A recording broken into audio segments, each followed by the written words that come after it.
पे ये रहा। आज थोड़ी सी question moderate to high level लगेंगे आपको, थोड़ी क्वेश्चन की लैंग्वेज आपको टफ भी लग सकती है, कोई बड़ी बात नहीं है, लेकिन अगर समझ में आया होगा, कॉन्सेप्ट तगड़ा होगा, तो कोई ऐसा नहीं है क्वेश्चन जो आप नहीं कर पाओगे। चलो बेटा आ जाओ। अब पहला क्वेश्चन क्या पूछ रहा है? पहला क्वेश्चन पूछ रहा है कि ब्लड प्लाज्मा इज, ब्लड के अंदर जो प्लाज्मा है उसका नेचर पूछा है आपसे। अब ये मत पूछना कि ये प्लाज्मा प्लाज्मा क्या होता है ना, ये नहीं चल पाएगा काम।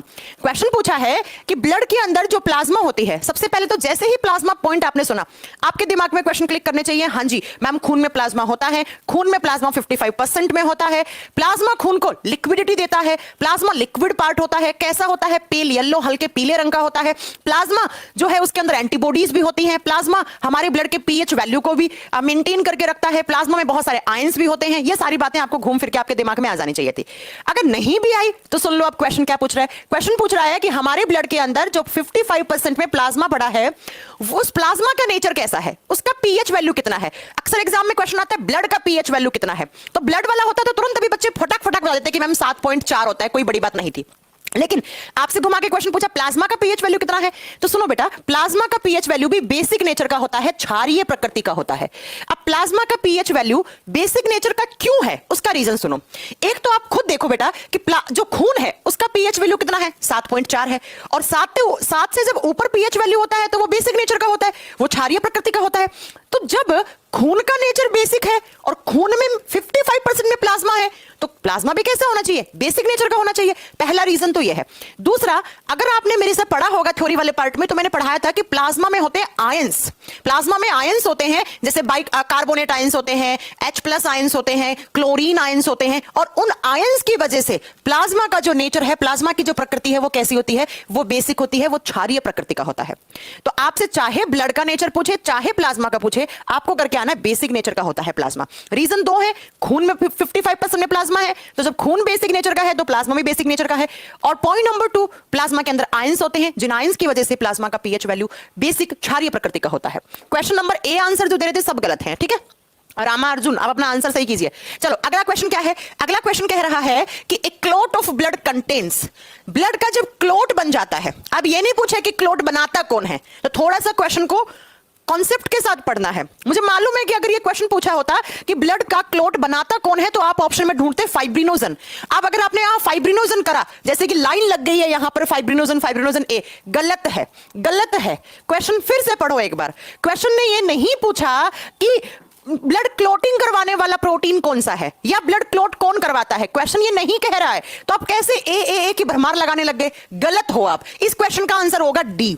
अब सुनो क्यों होगा, ध्यान से सुनो। आप लोगों ने अपना आंसर दे दिया, हो गया गलत आप सबका आंसर। अब सुनो इसका डी क्यों होगा, उसका रीजन है मेरे पास। क्या रीजन है? अगर आपने ब्लड क्लॉटिंग की थर्ड केमिकल रिएक्शन पढ़ी है, जब कहीं पर भी हमें चोट लगती है तो खून निकलता है, उस खून के बहाव को रोकने के लिए एक केमिकल प्रोसेस होती है, कुछ केमिकल रिएक्शन होती हैं जिनको हम ब्लड क्लॉटिंग कहते हैं। और ब्लड क्लॉटिंग का जो थर्ड केमिकल रिएक्शन होता है, उसमें क्या होता है, ये फाइब्रिनोजन है ना, ये टूट जाता है किसमें, फाइब्रिन में। फाइब्रिनोजन एक पॉलीमर होता है बच्चों, ध्यान से सुनना इस चीज को। ये एक पॉलीमर है, ये एक बहुत बड़ा सा मॉलिक्यूल है, ये एक बहुलक है। और ये किससे बना हुआ है, जो बहुत सारी फाइब्रिन की यूनिट्स जुड़ती हैं। ये सुना है ना आपने केमिस्ट्री में कि बहुत सारी एकलक इकाइयों के जुड़ने से एक बहुलक बनता है, मतलब कि बहुत सारी फाइब्रिन यूनिट्स ऐसे छोटी छोटी आपस में जुड़ती हैं तो जाकर एक फाइब्रिनोजन बनता है। तो जब फाइब्रिनोजन टूटता है तो हमें क्या मिलता है, फाइब्रिन। और ये फाइब्रिन एक प्रोटीन होती है जो ऐसे फाइबर की फॉर्म में होती है, और ये फाइबर खुलते हैं। जैसे ही फाइब्रिनोजन टूटता है फाइब्रिन बनता है, और फाइब्रिन टूटता है तो ऐसे फाइबर खुलते हैं, और इन्हीं फाइबर के अंदर ब्लड सेल्स को ऐसे यहां पर ये फाइबर रोक लेते हैं, और उसी ब्लड, जो ब्लड बाहर निकल रहा था, जो खून बाहर बह रहा था, ब्लीडिंग हो रही थी, उसको वहीं पर ये कैप्चर कर लेते हैं, उसका वहीं पर एक क्लस्टर सा बना देते हैं, और जिसकी वजह से आपका खून का बहाव रुक जाता है। और खून का बहाव रोकना ही तो क्या होता है, ब्लड क्लॉटिंग होता है। तो क्वेश्चन कह रहा है ये जो क्लॉट बना है ना, इसके अंदर क्या है, तो इसके अंदर होता है फाइब्रिन। तो आज के बाद आप कभी गलत नहीं पढ़ोगे। क्वेश्चन पूछे ब्लड का क्लॉट करवाने वाला मेन प्रोटीन कौन सा है, तब आपका आंसर होगा बच्चा फाइब्रिनोजन। लेकिन पूछे जो ब्लड का क्लॉट बना है उसके अंदर क्या है, तब आप बताओगे फाइब्रिन है। ऐसे फाइबर की फॉर्म में, रेसे की फॉर्म में होती है ये प्रोटीन, और जैसे ये प्रोटीन खुलती है तो इसके खुलने से सारी आरबीसी, डब्ल्यूबीसी, प्लेटलेट सारी यही बंद जाती है, क्लस्टर बन जाता है, वो बाहर नहीं जा पाते हैं और आपका खून बाहर नहीं निकल पाता है। क्लियर है? आप बता दोगे आज के बाद डी, मतलब इसका आंसर डी है। ठीक है, हो गया। चलो अगले क्वेश्चन पे चलते हैं। नेक्स्ट क्वेश्चन, अगला क्वेश्चन। अब जिसने पढ़ा होगा ढंग से वही आंसर दे पाएगा। अगेन थोड़ा टफ क्वेश्चन है, लेकिन पढ़ोगे तो बहुत आसान लगेगा। अब आपको अगर हम टफ क्वेश्चन क्यों करवा रहे हैं, आज मेरी क्लास में लास्ट में देखना ग्रुप डी के 2018 के प्रीवियस ईयर के पेपर उठा के लाई हूं मैं, उसमें देखना आपका तो दिमाग की बत्ती गुल हो जाएगी, इतने टफ क्वेश्चन पूछ रखे हैं। तो आप ग्रुप डी, भले ही ग्रुप डी आप मान रहे होंगे कि ऐसी निकाल दी है वैकेंसी, लेकिन उसका पेपर जो साइंस का लेवल आता है ना, वो हर कोई नहीं कर पाता है, हर किसी के बस का नहीं होता है। इनफैक्ट एसएससी, सीएचएसएल, एमटीएस, इनसे भी ऊपर लेवल आता है। इनमें तो थके हुए क्वेश्चन पूछता है एग्जामिनर। ग्रुप डी में बहुत बढ़िया क्वेश्चन आते हैं साइंस के, मजाक नहीं कर रही हूं मैं। प्रीवियस उठा के देख लो, अपने आप पता चल जाएगा। एक एसएससी के प्रीवियस उठाओ, एक ग्रुप डी के उठाओ, आपको ये लेवल ऐसे मिलेगा आपको। इसलिए हमें टफ भी करने पड़ेंगे यहां पे। चलो क्वेश्चन क्या कह रहा है, Which one of the following anticoagulant is used for preserving blood? निम्न में से किस थक्का रोधी का उपयोग रक्त को संरक्षित करने के लिए किया जाता है? आप सुनो, मैं इस क्वेश्चन को, इसकी लैंग्वेज बहुत आसान बनाती हूँ। आप जानते हैं हमारी नसों में खून दौड़ता है, और वो खून क्यों दौड़ता है? क्योंकि उस खून की कभी क्लोटिंग नहीं होती। हमारा खून नसों के अंदर हमेशा दौड़ता रहता है 24/7। जिस दिन आपका खून दौड़ना भूल गया, उस दिन आप भी दौड़ना भूल जाओगे और आप भगवान के पास चले जाओगे। खून क्यों दौड़ता है? क्योंकि हमारी नसों के अंदर एक एंटी क्लोटिंग फैक्टर होता है, वो कभी भी खून को जमने नहीं देता है। और कौन सा होता है? तो नेचुरल कोगुलेंट होता है हेपरीन। हमारे बॉडी में कौन है? हेपरीन है। इसकी वजह से खून नहीं जमता है। लेकिन मान लो आपने अपना खून डोनेट करना चाहा, कहां? ब्लड बैंक में। अब ब्लड बैंक में जब अपना खून दोगे आप, तो ब्लड बैंक में तो हेपरीन है नहीं ना, तो वहां तो खून जम सकता है। तो ब्लड बैंक में खून को जमने से बचाने के लिए कुछ केमिकल्स यूज होते हैं, और उसी केमिकल के बारे में इस क्वेश्चन ने पूछा है। नेचुरल कोगुलेंट पूछा होता हमारे बॉडी में तो आपका आंसर हेपरीन होता, लेकिन आपसे पूछा है कि खून को प्रिजर्व करने के लिए हम कौन सा यहां पर केमिकल कंपाउंड यूज करते हैं, रासायनिक यौगिक यूज करते हैं। या मैं यूं कहूं, ये क्वेश्चन ऐसे भी आ सकता था कि ब्लड बैंक में ब्लड को जमने से रोकने के लिए, बचाने के लिए कौन से केमिकल यूज करते हैं, तो आप यहां पर करोगे सोडियम ऑक्जेलेट। एक बच्चा बहुत confidently B B B type किया जा रहा है। बी में सोडियम क्लोराइड है। सोडियम क्लोराइड टेबल सोल्ट होता है, नमक होता है। नमक डाल के खून खराब हो जाएगा।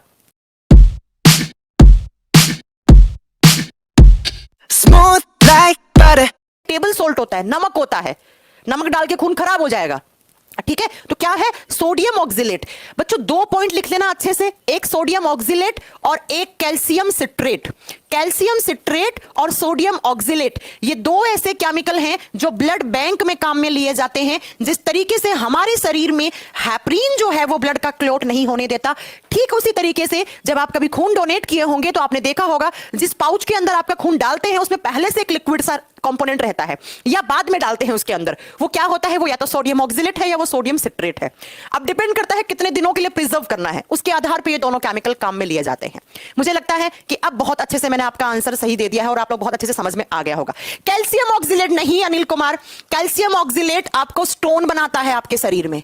सोडियम ऑक्जिलेट, कैल्शियम ऑक्जिलेट दोनों अलग अलग चीजें हैं। कैल्शियम ऑक्जिलेट करके आ गए ना तो पत्थरी बना के आ गए आप खून के अंदर। ठीक है, तो थोड़ा ध्यान से पढ़ा करो। चलो अगले क्वेश्चन पे चलते हैं। नेक्स्ट क्वेश्चन क्या कह रहा है?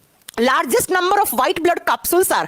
हमारे बॉडी में जो WBCs होती हैं, जो व्हाइट ब्लड सेल्स होती हैं, वो 5 टाइप की होती है। तो पूछा है उनमें से सबसे ज्यादा लार्जेस्ट, सबसे बड़ा WBC कौन सा है? 5 टाइप की WBC होती हैं, जरा लिख लीजिएगा कौन कौन सी है।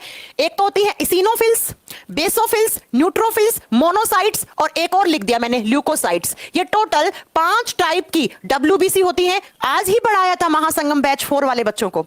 वो तो अगर वो लोग गलत कर रहे हैं तो फिर तो मुझे ही चलू भर पानी में डूब के मर जाना चाहिए, है ना। अगर महासंगम बैच 4 वाले गलत बता रहे हैं इसका आंसर, तो भाई मैं ही मर जाती हूं पानी में डूब के, है ना, क्योंकि बहुत अच्छे से लिखवाया था, स्टार बना के लिखवाया था। हमारे खून के अंदर जो WBCs होती हैं, जो व्हाइट ब्लड सेल्स होती हैं, उनमें से सबसे बड़ा पूछा है, और सबसे बड़ा होता है monocyte. It is the largest WBC, इससे बड़ा कोई WBC नहीं है। और सबसे छोटा पूछा होता तो ये 5 नंबर पे लिखा है, इसके आगे लिख दो, यह है हमारे खून के अंदर सबसे छोटा WBC है। It is the smallest WBC। हो गए दोनों क्वेश्चन के आंसर लिख दोगे, 1 लाइनर की फॉर्म में नोट्स बना लेना। मैं उम्मीद कर रही हूं कि आप मेरी क्लास को बिल्कुल ही मजाक में नहीं ले रहे हो। आइए अगला क्वेश्चन है, blood is red blue. Red blue, red blue का मतलब है लाल नीला, मतलब लाल, ज्यादातर लाल ही दिखेगा। बट आरबीसी, सॉरी इस क्वेश्चन को थोड़ा सा टाइपिंग क्या करते हैं। Blood is red but RBCs are absent in. वो कौन सा जीव है जिसका खून तो लाल है लेकिन उसमें आरबीसी नहीं है?